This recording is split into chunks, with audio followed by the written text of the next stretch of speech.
nos avisan. Bueno, pues entonces vamos a comenzar. Decíamos, esta es la octava sesión del curso México y la Primera Guerra Mundial. Hoy el tema del petróleo mexicano en el conflicto mundial, y para conversar sobre este tema nos acompaña el maestro Joel Álvarez de la Borda, a quien le agradecemos su presencia. Parte de la doctora Patricia Galeana, muchas gracias por aceptar participar en este curso. Joel Álvarez de la Borda es profesor investigador de la Dirección de Estudios Históricos del Instituto Nacional de Antropología e Historia, es doctorante del Centro de Estudios Históricos del Colegio de México. Sus áreas de estudio son historia de empresas, historia de la industria del petróleo en México, siglo XIX, bueno, pues 1938 también. Es autor de Los orígenes de la industria petrolera en México, 1900-1925, otro libro más, Pemex, 2005, y Crónica del petróleo en México, de 1863 a nuestros días. También otro libro más es este, y artículos relacionados al tema, ¿verdad? O sea, es un experto, Joel Álvarez de la Borda, en los temas del petróleo y pues de la industria petrolera mexicana de Pemex. Así que bueno, pues él nos acompaña esta tarde y los dejo con ustedes. Gracias. Bienvenido. Muchas gracias.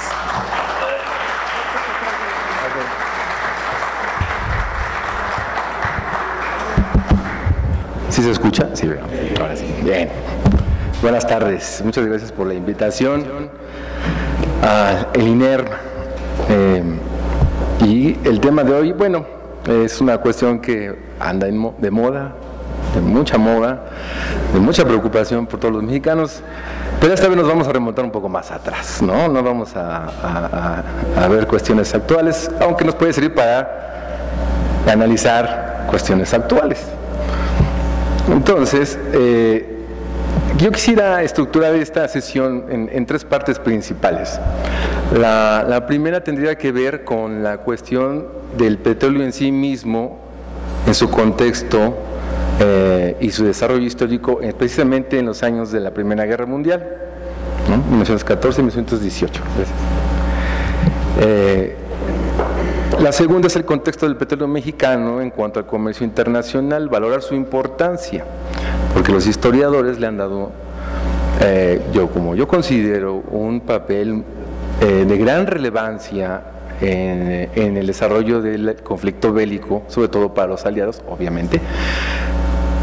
Pero yo siento, y ahorita lo veremos con el análisis, que es una, digamos, apreciación, a mi entender, un tanto exagerada, porque dicen, la idea general es de que México exportaba petróleo hacia Estados Unidos y Estados Unidos lo mandaba a Inglaterra para que pudiera soportar el esfuerzo bélico en su industria, en armamentos, etcétera.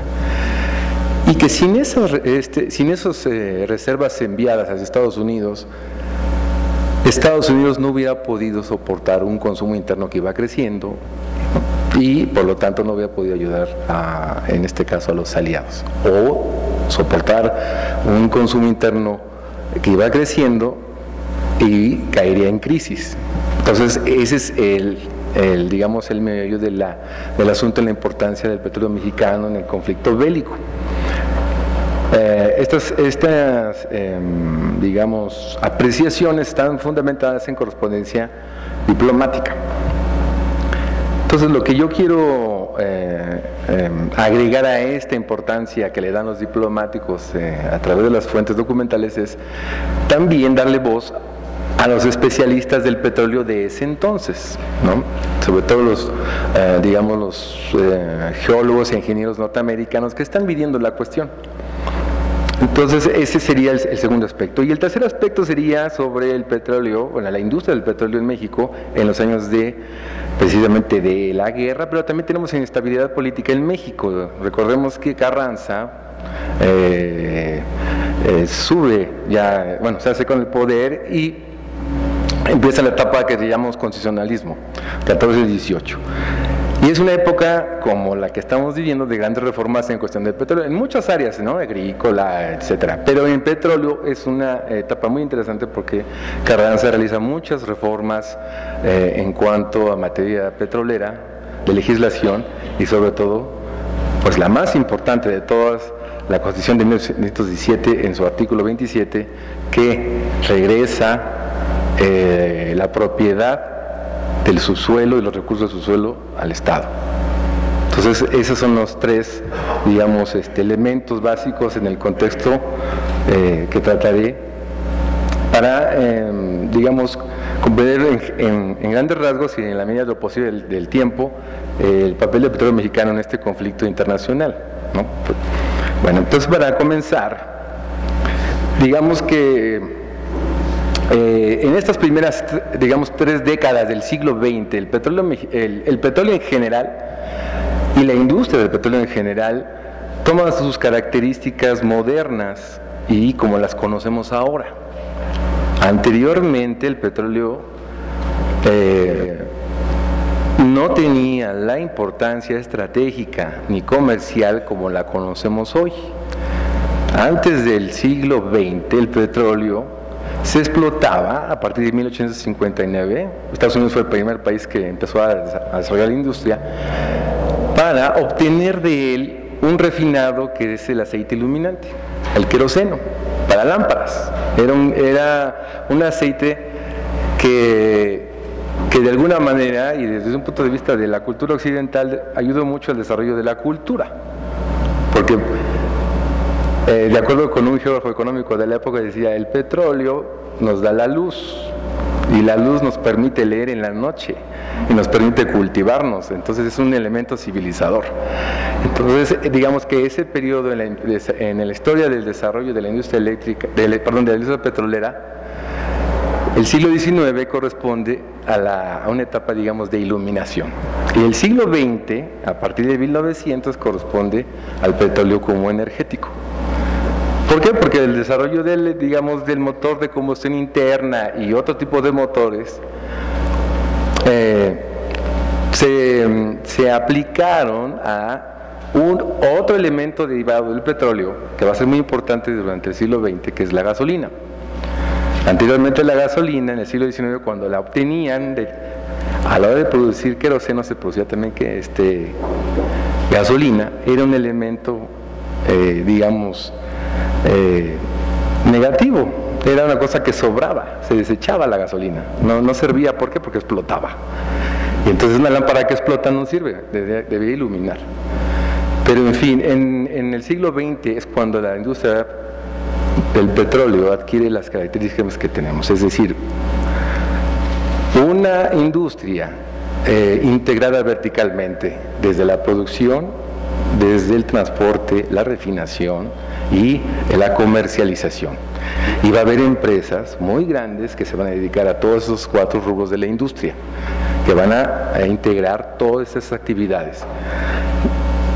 Y obviamente el papel estratégico del petróleo, que nace con la guerra. Anteriormente no era estratégico. La Primera Guerra Mundial hace que el petróleo se vuelva estratégico. ¿Por qué era estratégico? Porque precisamente durante los años del conflicto europeo y luego mundial, el momento tecnológico de desarrollo del motor de combustión interna y otros transformadores energéticos van a hacer que el petróleo sea necesario para movilizar automóviles, ¿no? Aviones, submarinos, barcos, ¿no? Entonces, digamos que en el esfuerzo bélico, la nueva tecnología de transporte es la que va a necesitar estos nuevos derivados del petróleo que se están usando, ¿no? Digamos, el automóvil que empieza su desarrollo a finales del siglo XIX, principios del XX, ya para estos años va a constituir una enorme demanda para la gasolina, que es uno de los derivados del petróleo para este entonces. También van a estar lubricantes para aceitar las máquinas, y no solo para las máquinas de los automóviles o de los aviones, sino también para la guerra. La industria de la guerra necesita petróleo, necesita combustible para fabricar más armas. Entonces está volviéndose en ese sentido un elemento importante, un insumo importante en la producción de armamento, el petróleo, ¿no? Como un elemento industrial, ¿no? También, bueno, esto también tiene que ver con la relación, y esto es una de las cosas más importantes, es que la Marina norteamericana y la Marina británica están transformando sus naves de guerra para que quemen petróleo combustible en lugar de carbón. Es decir, estamos asistiendo a una transición energética del carbón al petróleo. Entonces, en ese sentido, el petróleo ofrecía mayores ventajas que el carbón. Ocupaba un menor volumen, tenía un mayor poder calorífico, era más limpio, ¿no? Más manejable, ¿no? Que el carbón. No arrojaba tanto humo y no delataba las naves a lo lejos. Entonces también se volvió estratégico en la guerra por estos elementos que tenía. Un elemento importante de los derivados del petróleo de ese entonces va a ser el diésel. El desarrollo del motor diésel se aplicó en los submarinos, porque si recordamos, los barcos todavía se mueven a vapor.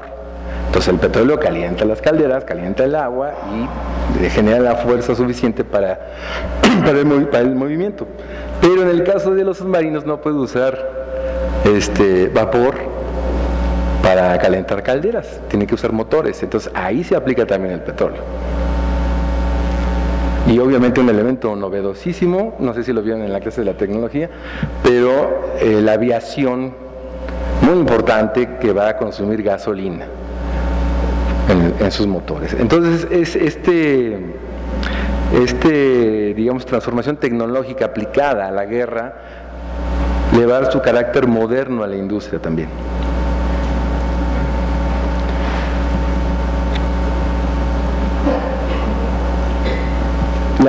La guerra también despertó la conciencia de la escasez. Antes no se tenía esa conciencia de que el petróleo se podía acabar, como todos recursos naturales. La guerra fue el elemento que a la humanidad le dio digamos un estado de alerta de que el petróleo como elemento estratégico se puede acabar en algún momento, ¿no? La escasez aquí fue un papel importante, y la disponibilidad de recursos y la apreciación de saber si se tienen reservas o no se tienen reservas nace exactamente en esta época, ¿no? Y la búsqueda de nuevos campos petroleros y la búsqueda de nuevas fuentes donde se pueda sacar este recurso energético nace también con la guerra.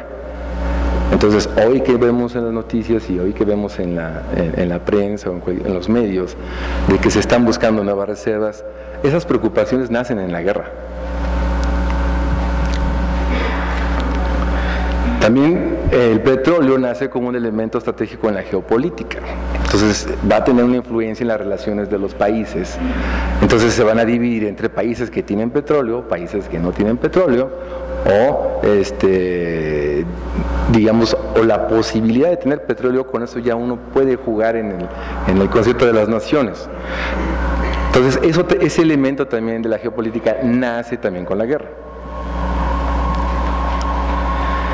En ese sentido, por ejemplo, no sé si se llegue a ver bien, pero este es un mapa de la época en donde se ve, digamos, las regiones petroleras del mundo en ese entonces, bueno, en esta época, ¿no?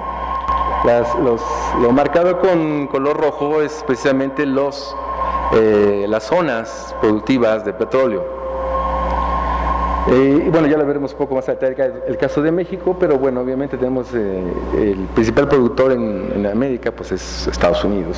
En México también empiezan las cuestiones de Venezuela. En Europa pues tenemos a Rusia. La mancha más grande que ven ahí es los campos de Bakú, ¿no? De Rusia, que era un gran productor, pero ahorita lo vemos con más detenimiento esta cuestión.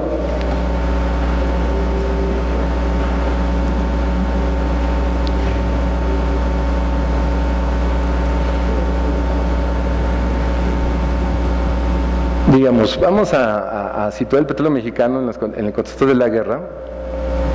Y esta es una gráfica que representa la producción mundial, los principales productores antes de la guerra.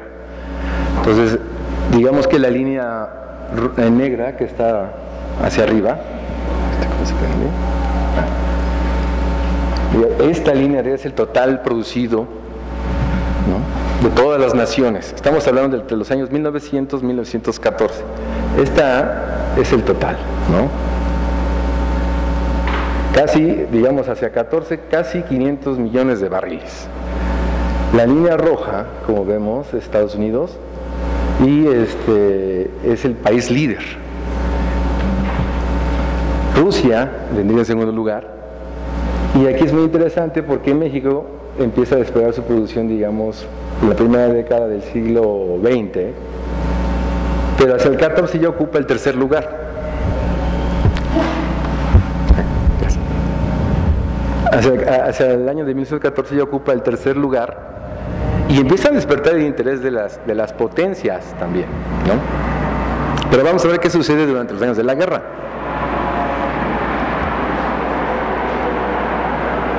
Durante los años de la guerra, digamos entre 14 y 18, bueno, agregué un año más, digamos, esa es la producción mundial, que se dispara de 400 a un poco más de 550 millones de barriles de petróleo, ¿no?, hasta el 19. Estados Unidos continúa siendo la primera país productor. Y aquí sucede algo interesante. Aquí Rusia, precisamente en el año de 1917, baja su producción. Y México supera a Rusia y ocupa el segundo lugar. Eso se debe principalmente a que Rusia pues está atravesando por una revolución. Entonces, y precisamente entre el 10 y el 16 en México se descubren grandes pozos de petróleo.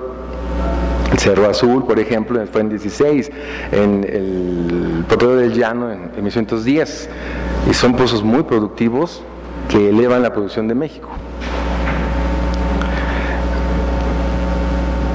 Estos son otros productores de crudo en ese entonces, digamos los menores, porque su capacidad no rebasaba los 14 millones de barriles. Entonces tenemos, por ejemplo, a Indonesia, ¿no?, que es de los principales, a Persia en ese entonces, o Irán, a la India, a Rumania, a Galicia, en la región de Polonia, ¿no? Ese es el comportamiento, digamos, de estos países productores menores. Y todavía hay otra serie de países con mucho menor producción que, digamos, que ocupan entre todos menos del 1% de la producción mundial, es decir, no más de 3.5 millones de barriles, ¿no? Entonces, entre esos países está Trinidad, Perú, Japón, Egipto, Argentina, Alemania y Canadá, ¿no?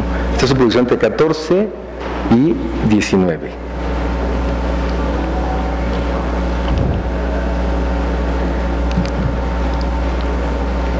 Ahora bien, si bien los países productores, digámoslo así, presentan una producción constante, esta producción también se puede ver en dos aspectos. En el control político de la producción, y eso va a ser importante para tanto para los aliados y como las potencias centrales. Es decir, una cosa es producir, pero otra cosa es controlar la producción, y hay dos maneras de controlar esa producción.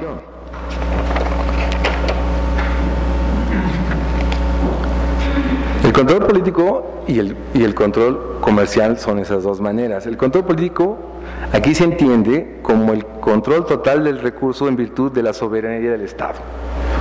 Es decir, países o naciones soberanas que controlan su propia producción. Y aquí en esta tabla está dividida en 4 rubros, que es el país productor, su producción, que la acabamos de ver en gráfica, pero aquí en número, el porcentaje que ocupa esa nación, ¿no?, del total de la producción, y el país que ejerce el control político de esa producción. digamos así, Estados Unidos, con esa producción enorme, que representa el 66.7% del total, en 1917, cuando Estados Unidos entra a la guerra, ejerce totalmente su control político, ¿no? El mismo caso está Rusia, México, Rumania, ¿no? Perú, Alemania, Argentina, Italia. Pero hay otras naciones que no controlan su producción, ¿no? Es el caso de Gran Bretaña, que controla a sus dominios, ¿no? Como la India, ¿no? Como Egipto o Canadá. Ese es el control que tienen sobre esa producción. Y hablando del otro control comercial, que aquí es muy diferente, el control comercial es, digamos que lo podemos definir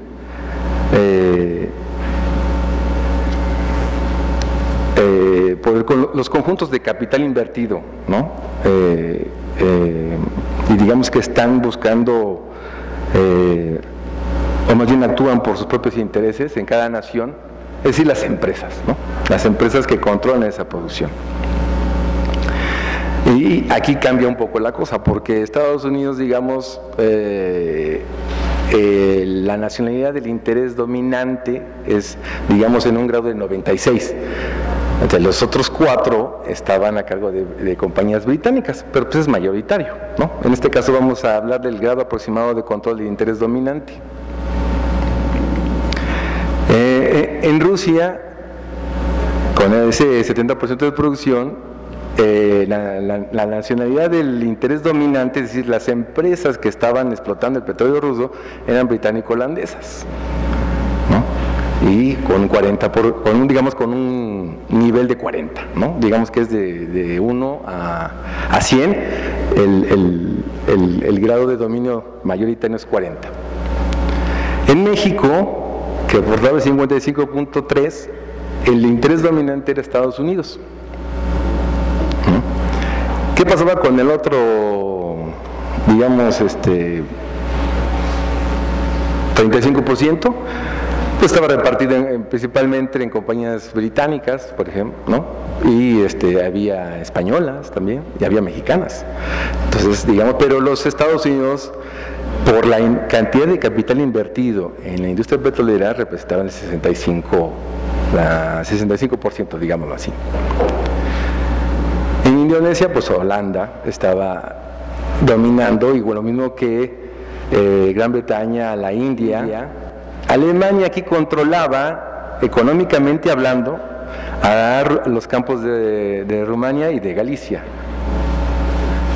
porque había empresas alemanas explotando, o arreglos con empresas que explotaban ese petróleo en esas áreas.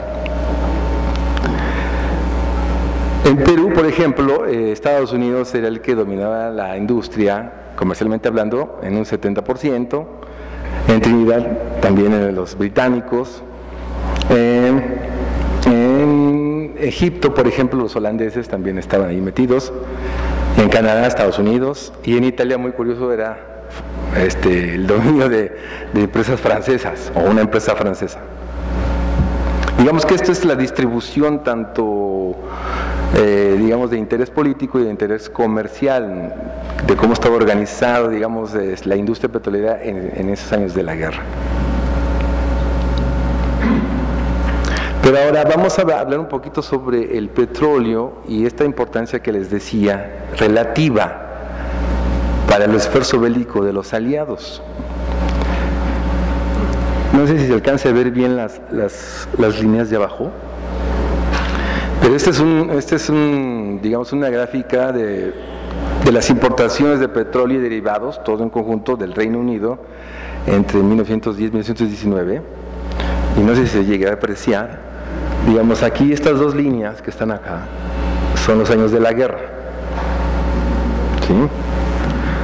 Gran Bretaña obtenía la mayor parte de su producción. Gran Bretaña no producía, no tenía campos propios, pero sí podía adquirir petróleo de otros lados para el esfuerzo bélico. El principal proveedor para Gran Bretaña era Estados Unidos, como aquí se ve, y esto está en cantidades de millones de galones imperiales. Entonces, digamos, el principal proveedor para Estados Unidos, para Gran Bretaña, es Estados Unidos. Y en este conjunto de países proveedores está México con la línea roja, si la pueden apreciar. Es este. Y es precisamente uno de los elementos que quiero tratar, que es, digamos, la importancia relativa de la participación del petróleo mexicano en este conflicto, porque, digamos, si podemos apreciar esto, tanto Persia como todas las posiciones británicas que producen petróleo están aportando, digámoslo así, una cantidad más o menos equilibrada con la de México. En algunas apreciaciones se dice que el petróleo mexicano era fundamental para Inglaterra. Sin embargo, yo creo que hay que matizarlo, porque digamos, en la correspondencia de los empresarios británicos produciendo petróleo en México, o en el caso del Águila, el propietario de esta empresa, Whitman Pearson, necesitaba protección de su gobierno por los conflictos que se vivían en México.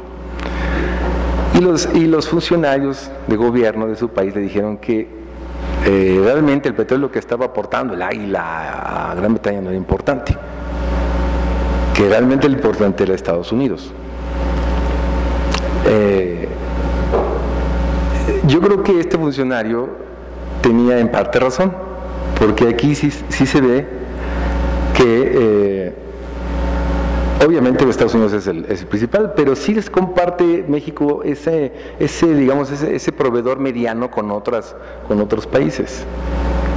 Podría decirse entonces que aunque México ya no exportara directamente a Inglaterra, podía funcionar el esfuerzo bélico aliado, en este caso británico, sin el apoyo del petróleo mexicano. Yo sí lo pondría un poco en cuestión, es decir, sí funcionaría, ¿no?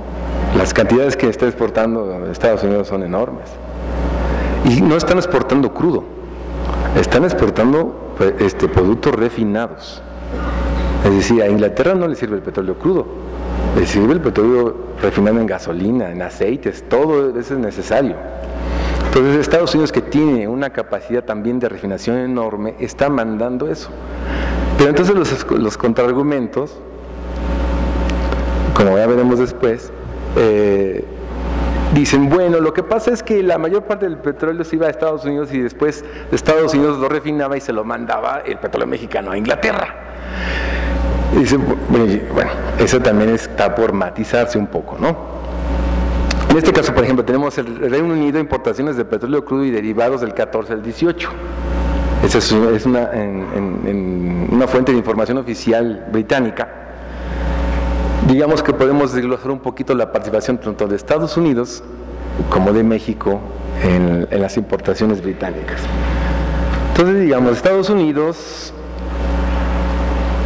importó a Gran Bretaña en 14 esta cantidad, de 451, ¿no?, millones de galones imperiales, y México 47.2. Pero Gran Bretaña importó totalmente 646.7 millones. Es decir, Estados Unidos puso el 70%, México el 7%, y entre Estados Unidos y México sumaron 77%. Lo demás, ahorita lo veremos en otra ocasión, son, bueno, como en la gráfica anterior, son las demás naciones que están aportando también sus digamos, cantidades de petróleo, ¿no? Y fíjense, esta evolución es interesante porque Estados Unidos se mantiene 70, 77, aquí baja un poco en 63, pero otra vez vuelve a 70, 77, su participación. Y México va de 7, 11, 6, 5, 8. Digamos, es una participación estable, mediana, pero no, a mi juicio, fundamental. Sigue siendo Estados Unidos el principal.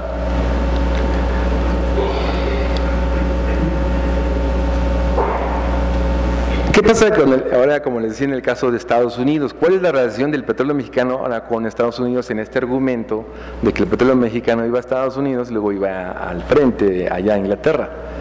Pues en esta tablita podemos ver, miren, la producción mexicana e importación de Estados Unidos entre el periodo del 14, y aquí me equivoqué, 1920, ¿no? Esta es la producción de Estados Unidos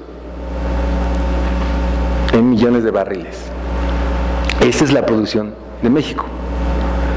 Bien. Esta sección son las importaciones de Estados Unidos que hace de México. ¿Cuánto importa en este año de México? 17.2. Y así se va, 18.1, el 16 20.6, el 17 30.1 y así nos vamos, ¿no? Ahora, desde México importa esto, 16.2, 17.5, 20.1, 29.9 y así. Ahora, el porcentaje de la producción de México, es decir, eso que exportó México, ¿qué representa en la producción mexicana? Es el 62% de la producción mexicana que se fue a Estados Unidos, el 53% para el 15%, casi la mitad, 54, 59, 61, 68. ¿Y qué representa para la producción lo que envió México para la producción de Estados Unidos? Representa el 6%, el 6, 7, 9, 11, 14 y 24. Pero aquí viene lo interesante.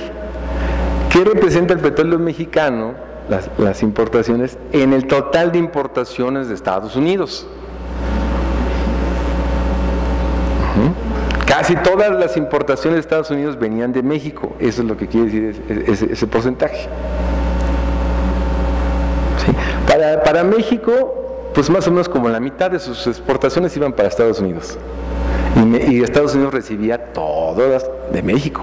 Casi todo, ¿no? Casi todo.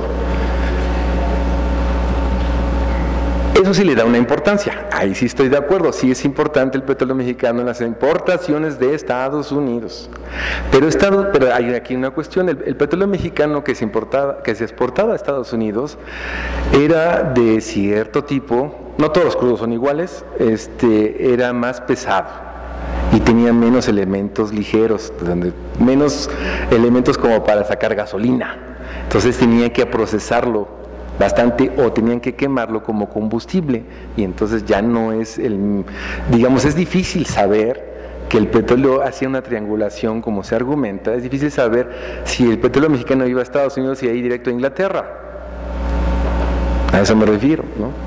Si es de otra calidad se tiene que procesar y mandar. Pero ¿cómo operaba el petróleo mexicano digamos, en la industria de Estados Unidos? Para poder tener una dimensión de cuánto petróleo pudo haberse enviado mexicano a través de Estados Unidos, cuánto petróleo pudo haberse enviado a Europa. Y esta gráfica es muy interesante porque, digamos, esto nos da cómo funciona la situación de la industria del petróleo en Estados Unidos en los años de guerra. Y el papel del petróleo mexicano, fíjense. Digamos, la línea negra, esta es una gráfica del 13 al 20. La línea negra que ven aquí es la producción de Estados Unidos, su producción de él, ¿no? La línea, digamos, roja es su consumo. ¿Cómo compensa esta diferencia que se ve aquí entre la producción que obtiene y lo que consume? ¿Cómo lo compensa? Bueno, de dos maneras. Con las importaciones. Las importaciones, digamos, aquí están, digamos, hay dos tipos de importación, las importaciones a secas y las importaciones netas. Las importaciones netas son las, digamos, importaciones menos la cantidad de exportaciones, nos da la importación neta. Eso es realmente lo que importó. Y como ya habíamos visto, casi todo esto de este periodo es de México. Ahora, esta línea que dice disponible, que yo la tengo en color azul, si se ve en color azul, es exactamente la producción más la importación. Es con lo que puede disponer Estados Unidos realmente. Pero ¿qué pasa en esta parte? Es que aquí no se ven muy bien los colores, pero bueno. En esta parte coloreada.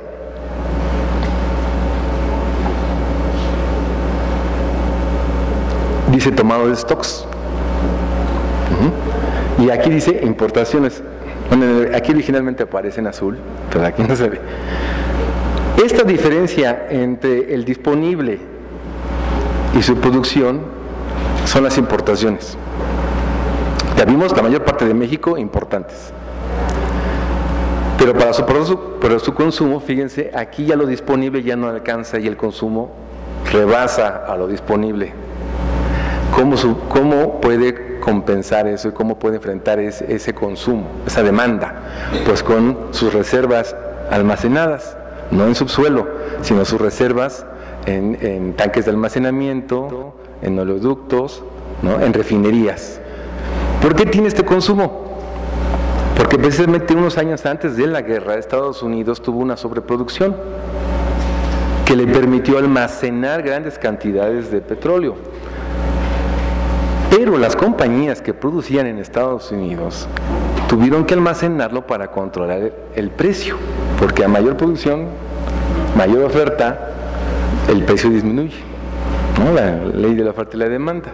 Entonces, tuvieron que almacenarlo, y cuando Estados Unidos entra en el 17 al conflicto, fíjense aquí, precisamente, en esta parte, es cuando ya rebasa su consumo lo disponible y tiene que echar mano de sus stocks. Entonces eso matiza mucho la afirmación de que el petróleo mexicano fue el que le permitió a Estados Unidos exportar a Gran Bretaña. Estoy de acuerdo, claro que sí le permitió exportar a Gran Bretaña, pero también le permitió esta reserva en stocks. O sea, son dos elementos que le permiten a Estados Unidos enfrentar esa enorme demanda que le están pidiendo los aliados, ¿no? Ese petróleo refinado.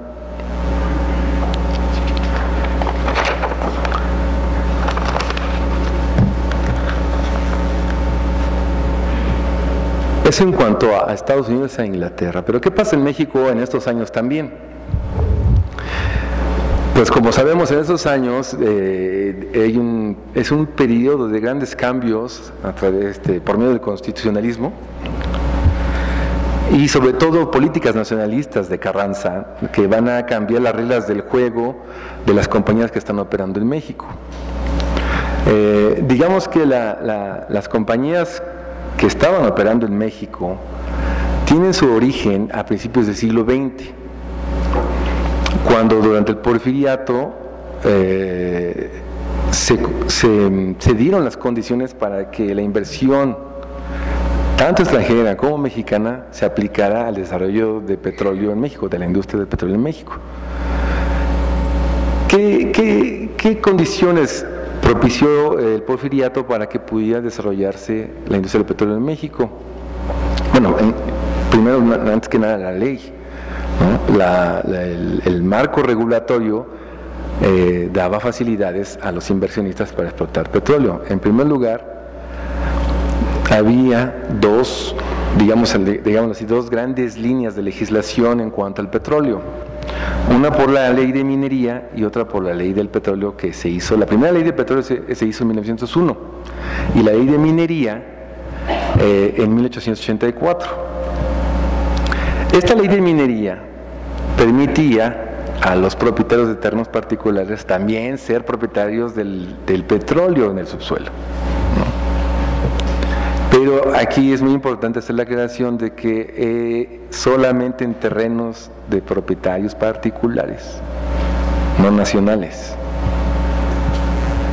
La ley de 1901 complementa a la ley de minería de 84 al reglamentar y dar permisos de explotación y exploración en terrenos nacionales. Y ahora sí, digamos que tenemos tanto la esfera privada como la esfera pública del petróleo. No puedo decir curiosamente, pero las empresas interesadas hábilmente sí prefirieron irse al marco de la ley de 1884, la ley de minería, y explotar terrenos de propiedad particular y hacer contratos con los dueños. Y en contraste con lo que se piensa de que era muy permisiva la ley de 1901 era bastante estricta.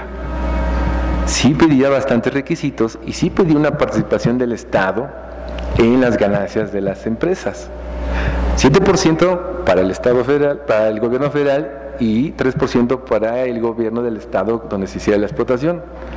Aparte de una serie de requisitos de que el gobierno tendría representantes en los consejos de administración, digamos, ahora lo que se les llama las fianzas, ¿no? Pero una compra de bonos de deuda del gobierno, permitir abrir los libros, ¿no?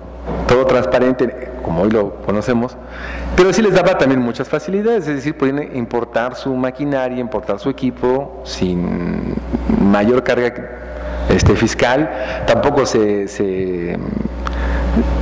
les ponía impuestos al capital invertido, ¿no? Una serie de facilidades para que se desarrollara, digamos, de manera comercial la industria del petróleo.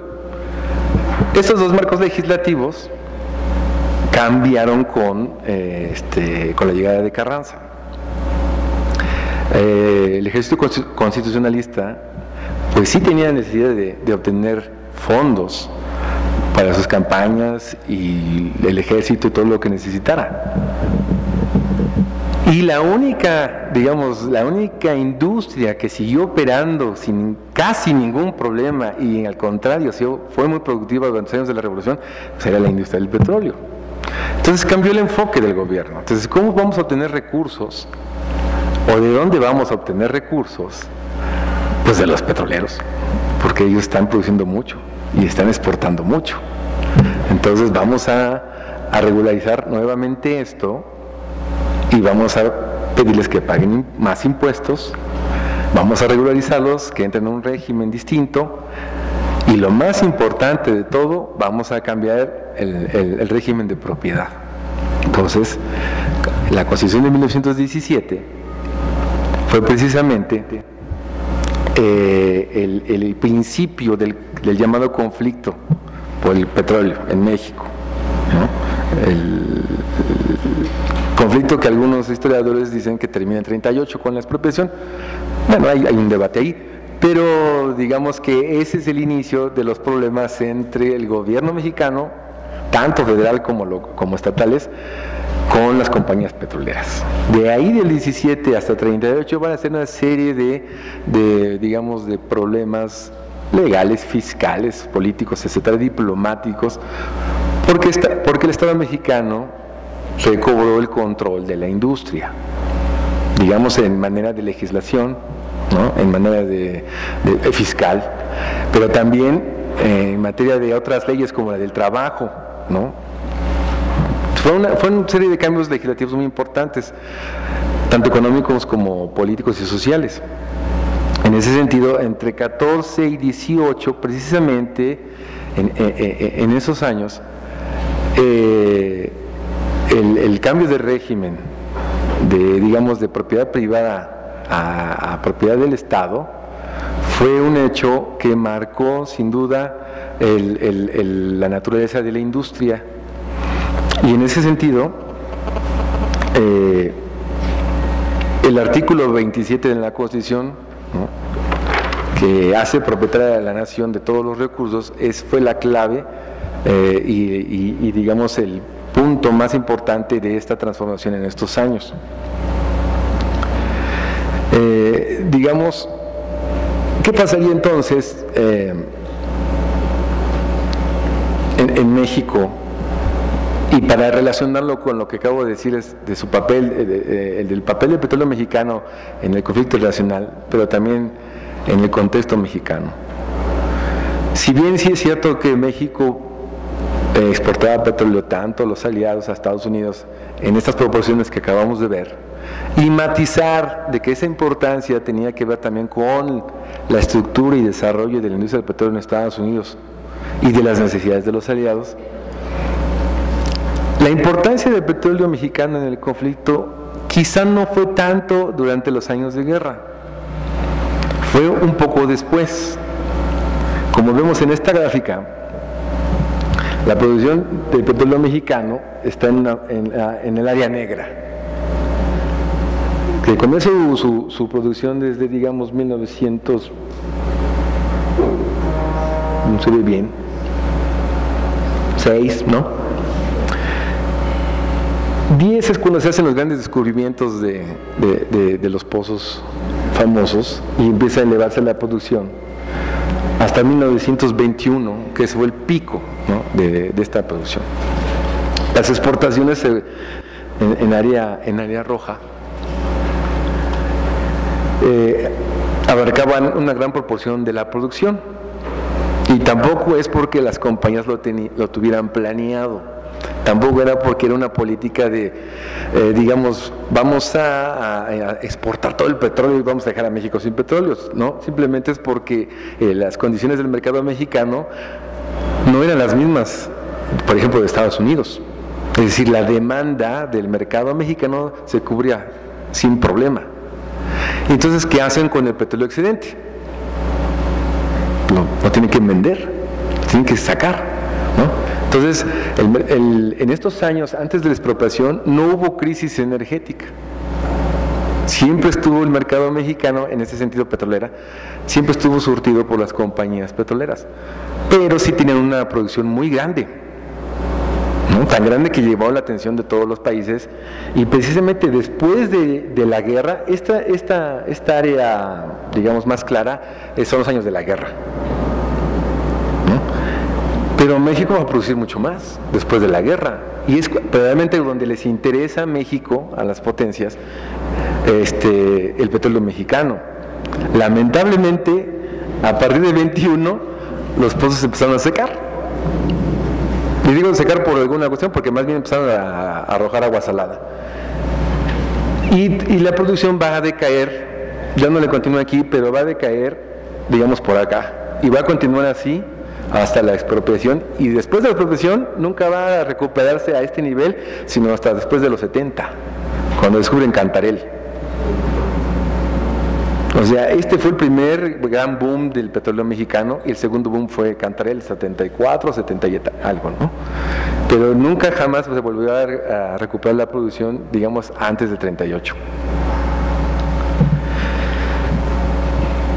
Estos tres elementos, sin duda, lo que acabamos de ver, matizan, ¿no?, la afirmación de que el petróleo mexicano era fundamental en la guerra, en el esfuerzo bélico, y fue fundamental sobre todo para Estados Unidos. Porque, como les he dicho, si no hubiera sido por el petróleo mexicano, Estados Unidos no hubiera podido exportar excedentes a Inglaterra. Le digo, sí, pero si consideramos que también tenía reservas almacenadas, también pudo por eso, y porque había tenido una sobreproducción antes de la guerra. Digamos, es una dimensión también que hay que considerar.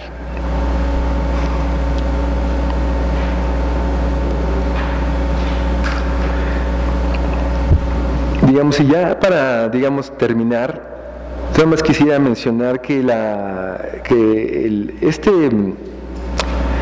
digamos, el tema del petróleo y el desarrollo de la industria petrolera en estos años de inestabilidad, tanto interna como externa, yo creo que es un buen momento para analizar cómo se desempeña una industria en momentos críticos, ¿no?, y cómo responde, tanto, digamos, dentro de sus fronteras como fuera de las fronteras, ¿no? Fuera de las fronteras pues está un conflicto global. Dentro está está apenas, digamos, consolidando una revolución. Cualquiera pensaría, digo, la historiografía dice que la historiografía actual ya matiza un poco, ¿no? Antes pensábamos que las revoluciones eran un caos y toda la actividad económica se paraliza. En este caso no, en este caso continuó y además muy productivamente. Digamos que con eso yo cerraría con una conclusión de que cualquier afirmación categórica o digamos extremadamente afirmativa, pues hay que verla con ciertos matices, ¿no? Con otros elementos que podamos con las que podemos complementarlo, ¿no? Y eso ya nos da otra visión un poco más amplia de ciertos procesos, en este caso del petróleo mexicano, ¿no? Muchas gracias.